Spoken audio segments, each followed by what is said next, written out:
আসলে আমরা সবাই সমাজবদ্ধভাবে বসবাসে অভ্যস্ত সৃষ্টির সেরা মানব জাতি। আমাদের স্বভাব, আমরা সমাজবদ্ধভাবে বসবাস করি। সমাজবদ্ধভাবে বসবাস করতে গেলে আমাদের পাশে যারা আছে, প্রতিবেশী, তাদের প্রতি আমাদের কিছু করণীয় আছে। আমাদের প্রতিবেশীদের উপর কি অধিকার রয়েছে, প্রতিবেশীদেরকে কতটা মূল্যায়ন করতে হবে, প্রয়োজনে নিজের রান্না করা তরকারি থেকেও তাদের মাঝে বিলিয়ে দিতে হবে। অন্য একটা হাদিসে এসেছে, রাসূলুল্লাহ সাল্লাল্লাহু আলাইহি ওয়াসাল্লাম বলেছেন, এটাও মুসলিম শরীফে রয়েছে, এটা মুসলিম শরীফের 2778 নম্বরের হাদিস। এ হাদিস বর্ণনা করেছেন আবু যর রাদিয়াল্লাহু তাআলা আনহু। তিনি বলেন, রাসূলুল্লাহ সাল্লাল্লাহু আলাইহি ওয়াসাল্লাম বলেছেন, তোমরা কোনো আচরণকেই, কোনো নেকিকেই ছোট করে দেখবে না, এমনকি প্রতিবেশীর সঙ্গে হাসি মুখে ভালোভাবে কথা বলার মতো নেকিটাকেও তোমরা ছোট করে দেখবে না।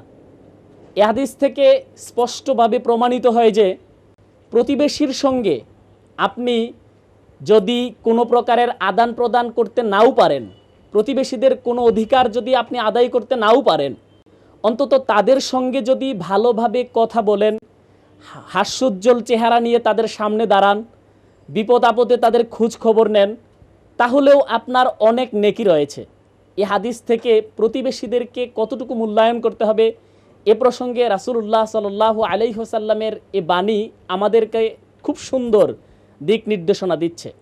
ভাই বন্ধুগণ, আমাদের উচিত হবে আমরা শুধু নিজেদেরকে নিয়ে ব্যস্ত না থাকি, আমরা যেন আমাদের আশেপাশে যারা বসবাস করছে, তারা আমাদেরই আত্মীয় স্বজন অথবা আমাদের প্রতিবেশী যেই হোক, তাদের সঙ্গে ভালো আচরণ করতে হবে, তাদের দুঃখ সুখ দেখতে হবে, তাদের সুখে কাতর হতে হবে, দুঃখের সময় তাদের পাশে দাঁড়াতে হবে, সুখে হাস্যোজ্জ্বল বদনে তাদের সঙ্গে মোলাকাত করতে হবে। তাদের উপর আপনার কিছু হক রয়েছে, আপনার যেমন তাদের উপর হক রয়েছে, তাদেরও আপনার উপর কিছু হক রয়েছে। প্রতিবেশীর কেউ যদি অসুস্থ হয়, তাকে দেখতে যেতে হবে। রাসূলুল্লাহ সাল্লাল্লাহু আলাইহি ওয়াসাল্লাম এক মুসলমান ভাইয়ের উপর আরেক মুসলমানের 6টি হকের কথা, 6টি অধিকারের কথা বর্ণনা করেছেন।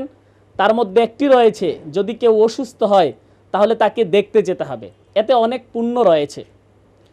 আমাদের প্রত্যেকের উচিত হবে প্রত্যেকে যেন নিজ নিজ জায়গায় থেকে নিজ নিজ অধিকারে সচেষ্ট হই এবং সবাইকে সবাইর অধিকারের উপর সচেতন করে তুলি। এবং পারস্পরিকভাবে আমরা যদি সবাই নিজেদের অধিকার সম্পূর্ণরূপে আদায় করি, তাহলেই আমরা শান্তিতে বসবাস করতে পারবো। আমাদের এ সমাজ শান্তিপূর্ণ একটা সমাজে রূপান্তরিত হবে। আমাদের দীর্ঘদিনের চাহিদা শান্তিময় সমাজ আমরা পেয়ে যাব।